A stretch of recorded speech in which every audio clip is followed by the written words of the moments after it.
Normally I write a wall of text about the IRL or furry discourse of the day for people to read elsewhere, but I believe this topic is easier, faster, and more understandable to discuss in a video format. This issue directly affects my artist freelance work, so I have thought of some solutions and tips that I'll mention later for anyone worried about our clown world timeline's newest devil child, Twitter Blue. I have a whole series of videos planned for like a comeback to YouTube, so don't treat this as like an official video. This is just a topic too important and reoccurring to ignore. So, a new discourse has dropped. Elon Musk is new. Now he's selling us Twitter Blue. Whatever shall these starving furries do? Boo-hoo, says the furry creators. Please understand. If Lord Musky Husky asks of me to bestow upon him thy $8, well, I shan't dawdle around, for I have bills to pay, they say. So from what I'm hearing, an egotistical capitalist generates money through people's desires for clout and fear of starvation. A debate at twitter.com has commenced. A fandom whose members constantly grandstand their morals in their bio and cancel people over the smallest of details now have a complex opinion about the man who allegedly gives horses to those he allegedly sexually yikes, is a bad boss who seems anti-union, and more. Like, sure. If everyone is going to be suppressed, including the creators that require views to survive, we would call this new evil, mysterious, silencing algorithm Musk has brought upon us the same algorithm as before, but run by Elon. The ideal solution to this problem would be equality for all, by no one being verified in the first place. Alas, we don't live in a perfect world. People take advantage of any situation there is. Verification, in fact, was a useful way to avoid snakes oil salespeople. Now, clout chasers will be plentiful in our mentions, and many furries will try to capitulate to a powerful, hungry capitalist for profit. They say, paying the devil's price will surely save the creators' souls from far worse creatures in existence. Landlords. The devil will give them riches and reaches, they say. No strings attached, but a mere $8 a month. Discounted from $20. What a steal! For a price we must pay to survive this hellish world. But this premise that people have been arguing about is false. To argue people will lose money forgets both that many on twitter.com don't have access to that opportunity. There is some privilege being able to buy verification through Twitter Blue right now. And some of the creators asking for forgiveness before they even purchased verification have over 5,000 followers. Literal towns with an S worth of people know of these creators, yet the new algorithm will somehow destroy their presence. Even if we pretend that people can equally access Twitter Blue and the algorithm will silence us all if we don't pay the toll, this premise is still wrong. You, who engages with Twitter through posts of artwork, music, video, personal thoughts, likes, follows everything you see on there, is what makes Twitter work. You are what matter. Without users, Twitter is nothing but empty infrastructure. Twitter doesn't generate money. You're the product and it tries to keep you in stock. Twitter sells our attention and data to advertisers for money. Thus, if we're the major reason Twitter exists, why are we capitulating to a dumb capitalist? A fear of circumstances? A desire for power? Stability in unknown times? No. Lies. People are capitulating due to lies. Views on Twitter do not make you money. People who engage with your works do. Views help because the more eyes on your product or service you have, the more likely you are for a person to connect with your work and will be able to give you money for that work. But we, the furry fandom, are the customer base. We are the creators. We are the peoples whose labor and attention ensure people have these livelihoods first and foremost, not Twitter or any other site for that matter. Even for clout chasers in this system, those with established followings will be the likely percentage of beneficiaries. A 10-follower Andy hoping that their favorite streamer senpai will now notice them as being somebody doesn't work when everyone knows that verification now is meaningless. And for anyone scoffing at my words, do you think buying into a system from a man clearly taking insight in the long term will really make you or your favorite creator feel like they're gonna be fine in the end? When this video comes out, Musk will have probably done 3 new things to tank the site. Thus, the Twitter Blue sort of solution just consolidates power into those with wealth or those who already have a large amount of influence for the short amount of time Twitter is still online. Those trying to be understanding of the situation for furries explaining why this new product will save their income is well-meaning. You're not bad if you think that artists deserve to not starve. I too, as an artist, don't want that. But Twitter Blue will never be that savior. Twitter Blue is an unnecessary solution to an artificial problem. Furries in this fandom do need help.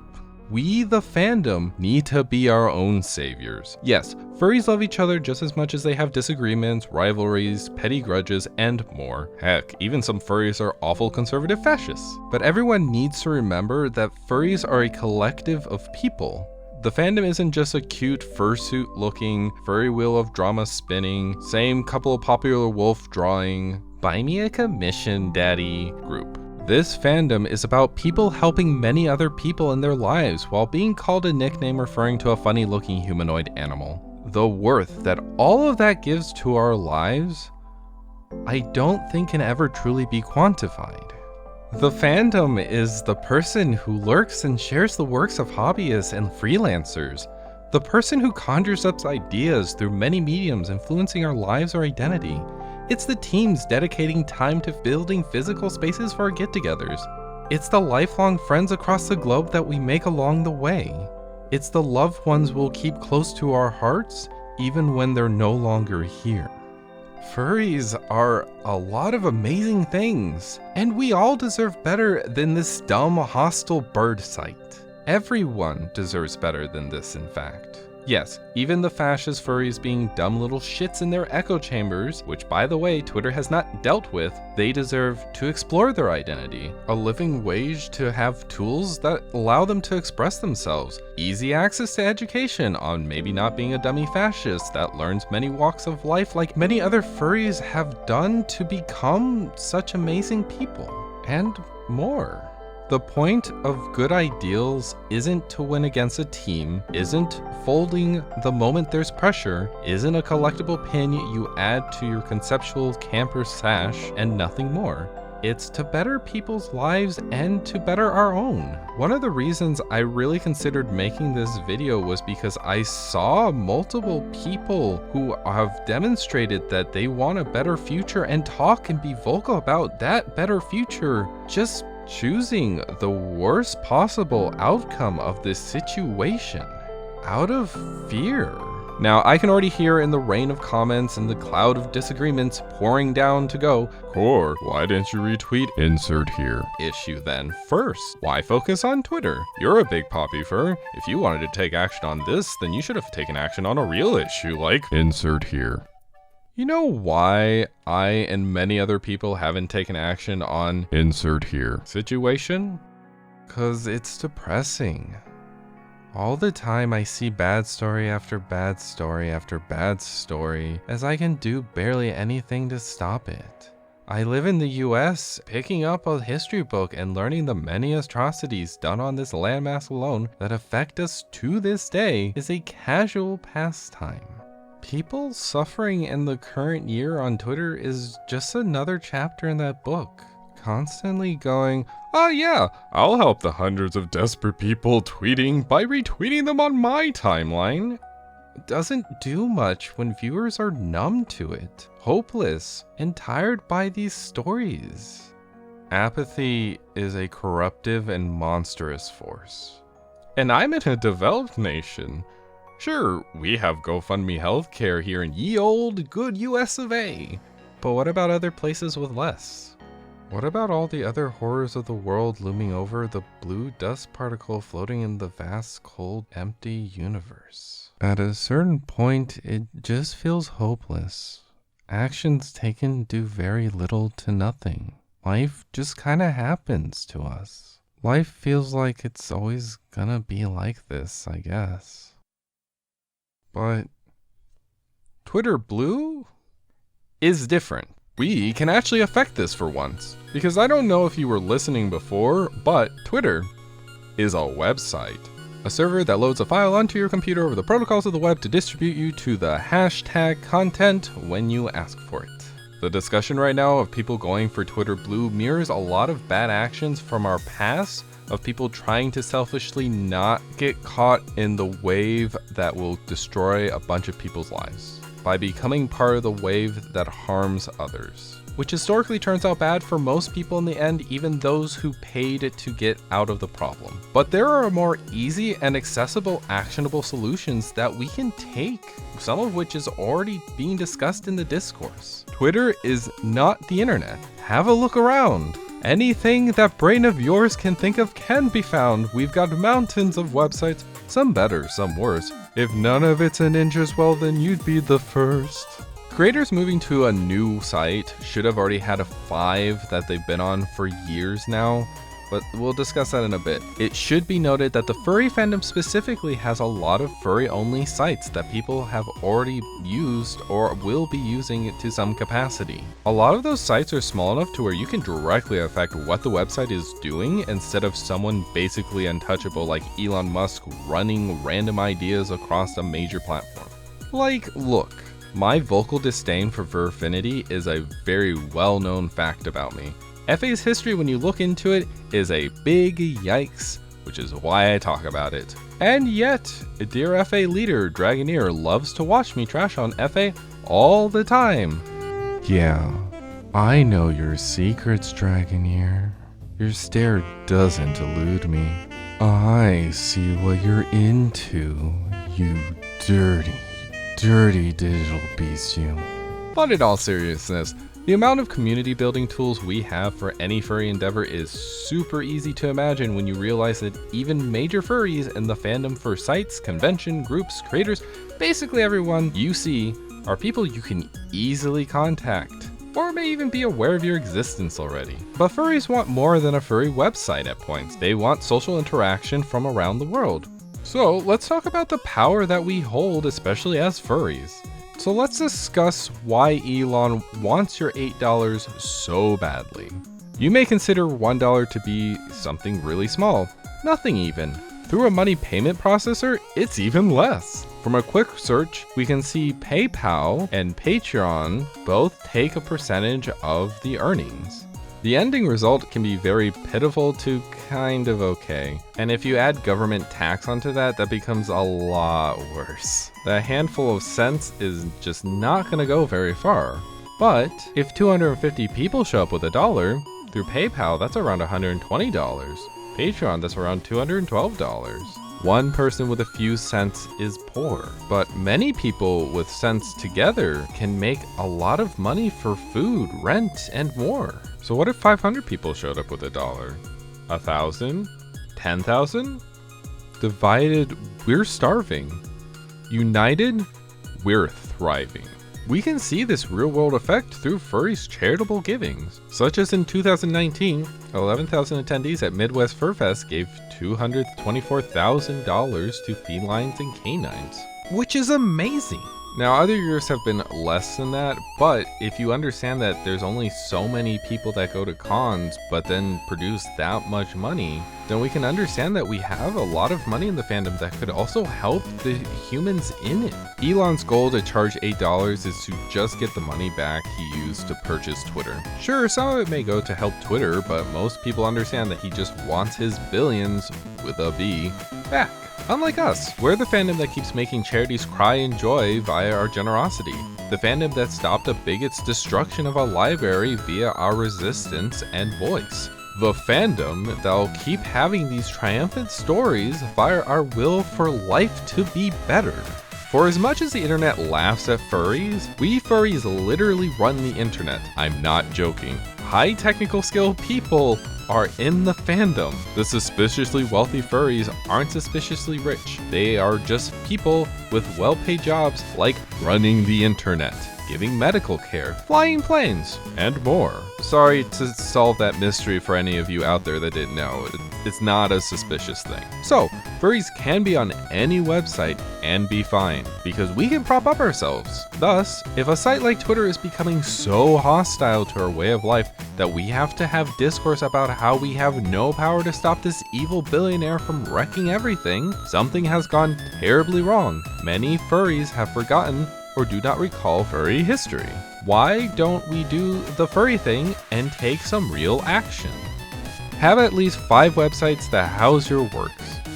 Artist to artist here, this is a list of websites on screen for you to check out. There's a lot of other hobbies and professions too. Leave a comment below of sites like you musicians, writers, fursuiters, programmers, and everyone else use to show off your works or to explore works. You do not need to check on these websites all the time. I understand that some people get FOMO because of how websites work these days, but just try to pick a main site, then create updates for other sites based on your main site. A program like Postyburb can let you post to many sites while just using one application. Plus, other sites do really cool stuff as well. Take for example Furry, which allows you to have your notifications be emailed to you. Thus you can get really quick notifications from your email about activity on Furry. For sites that don't do that, there's actually a really quick way to check all those sites on your PC. Find all the sites that you like, find the pages that you'll check the most, make a folder in your browser, then put all the links in that folder. Next time that you are on and you want to check all those sites, just middle click on the folder and ta-da! You get all the tabs back. You can check the page and then really quickly close those tabs by pressing Ctrl W. To let the audience know where to find you, you can use sites like Cardo or Linktree to keep all those links in one location. Then you can spread that one link around and people can choose which site they actually prefer to go to. Learn basic business structures. Even if it bores you, it's important. There is a lot of 101 business info out there in the ether for free, such as Crash Course Business or Entrepreneurship. Your area may even have a department or group that helps small businesses and freelancers with their stuff, such as Score for those furry Michiganders. Some of the topics and discussions around Twitter Blue are really just conversations about business, so this is a topic that more people should be aware of. Even if you're just a viewer or a hobbyist, it is actually still really useful information to know because we all interact with businesses constantly. And if your works are only on 1 or 2 sites, business theory will definitely help you because this is a problem throughout history. Work with other creators to get the message out. This naturally already happens, but there are definitely people out there who avoid community connections or treat them as silly friend chat rooms. Don't. These are networks that can help you do real tangible actions. Hey, are you worried about people not going to the new sites? Why not work with other creators and friends to advertise the new sites all of you are going to at the same time? When you all advertise at the same time while also mentioning other people, viewers have a chance to know new creators and also know that there's a lot of content waiting for them on the other side, which makes them more likely to actually transfer over there. Most people already do this casually, but with more purpose and forethought, we can actually get a lot more done that way. And this works for other actions too, like signal boosting, getting a site to acknowledge a problem, IRL community work efforts, and more. Now viewers, your attention is amazing, but your voices and actions create movements. Creators have an obnoxious megaphone at points, but you being vocal is what actually makes other people listen. People do hear what creators say, but without context or reason, most people ignore it. By you being vocal with the people who know you more and trust you, your word is far more powerful than random creators. It is one of the reasons creators can say, I'm going to this site, then no one moves. Because you are the one that's going to be likely to get people around you to try something out than some rando on Twitter. Actually follow people to other sites. Words and retweets are cool, but actions have to follow. Check out the other sites, even if it's just a backup. You don't need to be on as many websites as creators, but you should have a few backup sites in case a site goes down or a billionaire crashes it into the ground. Just like divided we're starving, one is none. Because if one breaks, Twitter, then you don't have anything else. Backups are always a good thing to keep. Support creators monetarily if you can. There are many ways to give people the resources they need. It doesn't always have to be a direct support, although direct support is very useful. Postyburb, the program I mentioned earlier, has a coffee link. I've given them a coffee before, in fact, because the program existing means other creators can post their works much more easily, thus giving them extra time on other things to make money or to relax or whatever. Yeah, the creator didn't get the money explicitly, but the community tool saves everyone time and money in the long run while it exists. But directly giving people money does give them more autonomy to create the works that you love. Setting aside $10 a month and giving 10 creators $1 means a lot when many people are setting aside $10 a month and giving 10 creators $1 a month. If you must use Twitter, which admittedly most of us will until it perishes, make sure your timeline is in latest. That way you can actually see when people post the things that they're posting. Every few weeks, check on it to make sure it's still in latest, because at points it will switch to the algorithmic timeline. Use lists to help see people's works much more easily. It's like a folder, but for the people you follow. It's actually a really useful feature not everyone talks about. Unless Musk takes that away too, it's a really good way to get the content you like without needing to skim through the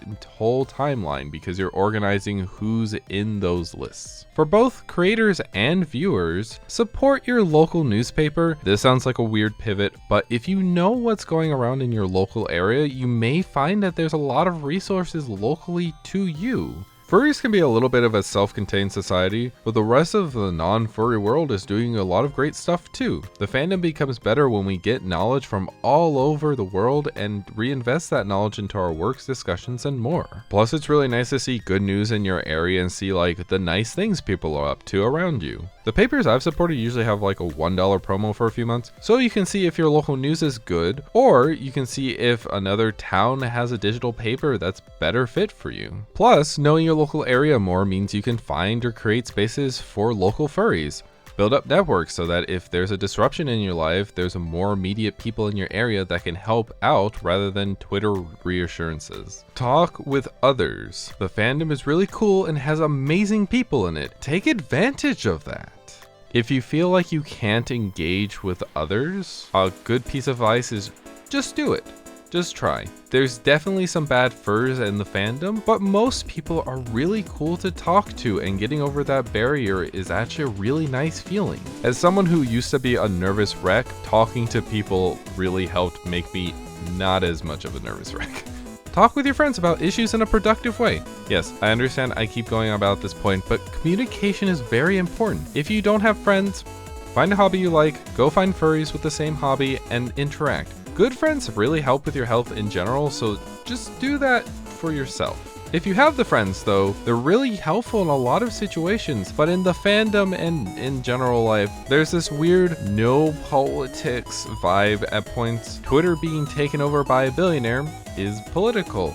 It has ramifications for more than just furries. These type of issues sometimes get ignored because people think talking about a heavy subject doesn't lead to anything. Then the apathetic thing happens where people just ignore all the stuff that's happening. Actually addressing issues means finding solutions. Not only is it better in the long run to discuss tangible solutions to try, but also allows for an honest space where talking about heavy subjects isn't doom and gloom, but an opportunity to learn how to make the doom and gloom not be a thing, because the problems are fixed. For example, conventions usually have a lot of problems, and many of those solutions come from volunteers. Volunteers are just randos taking the time to help others. You and your friends can be those randos that help for like a half an hour while having a long-lasting effect on the con or the people attending it. Also, research literacy is really important. Crash courses navigating digital information is really useful to know about. Talking is cool, but if it goes in circles with no one willing to introduce new data, it just becomes that conversation people want to ignore. Being able to take a step back and learn more about a situation and its nuances can help ease oneself, but also give solutions to problems or new perspectives to work with. We live in the information age. Let's use that information well. This next part is just some future ideas. It's not a thing that you should do right now, but if you can do this, that would be really cool. I'm not gonna stop you. I went to a panel hosted by Jonathan Fair and Sasha, which discussed ideas about how we could help each other more in the fandom. If I can find a recording of it, I'll put it into a card for you guys to watch, because it was a really good panel. Like, what if we could make a furry union or group that everyone pitches into? Get your actual furry card by paying $12 a year or by volunteering your time. The money or labor could be used for publicly releasing artist materials, fursuit tutorials, and more, while ensuring those creating the materials are fine. Maybe we could help boost a lot of furry voices. We could list resources so furries know what to go to and aren't going like, what's a cohost.org? Or like, what's a net and gross income, or anything like that. We could even get furries to organize to help more local people out rather than tweeting into the void. In my opinion, I think the sense of hopelessness or just kind of giving up and using Twitter Blue is a lot more than about a silly website.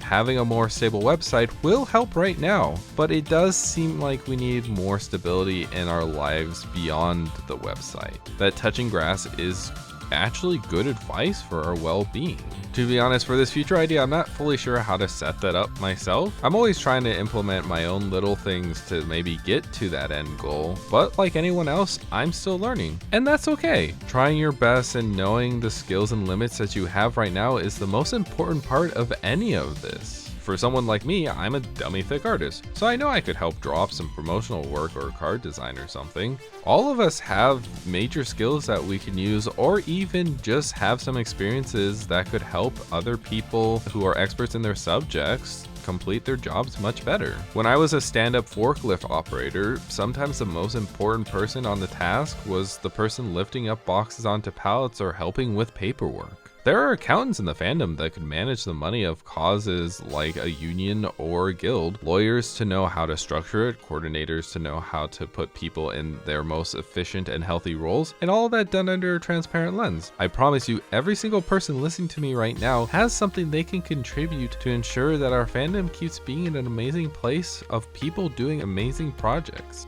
Yes, the problem of today is about the stability of the future based on a website we all use. If we can get people through this and to have a better outlook about solutions, we can get a lot more cool stuff done. I hope you guys take to heart the stuff that I talked about. If you know of something more, or just have better knowledge on a subject that I've discussed here, comment it below. Tell others about it. Let's actually have a dialogue for actually creating solutions. It's good to try and be vocal and trying to help. I just want to make it very clear, furries don't have to worry about Twitter. You, other furries, and everyone else on Twitter are the main people that drive Twitter's success. As furries, we are the creators, we are the customer base, we are the ones that actually make this fandom keep turning. We have people to do whatever we want. We just need more furries to realize that they need to get out of the apathetic space and to actually engage in the community to have everyone help out in ways that actually benefit everyone and aren't a quick fix solution. Our vision of today is the reality of tomorrow. So let's avoid making our visions about the worst outcome and just hoping that we don't get the shortest stick. Furries create magical worlds already. Why not create one more? Don't buy Twitter Blue. There's much, much more that you can do. Keep your determination and helping hand pure. Until next time, everyone.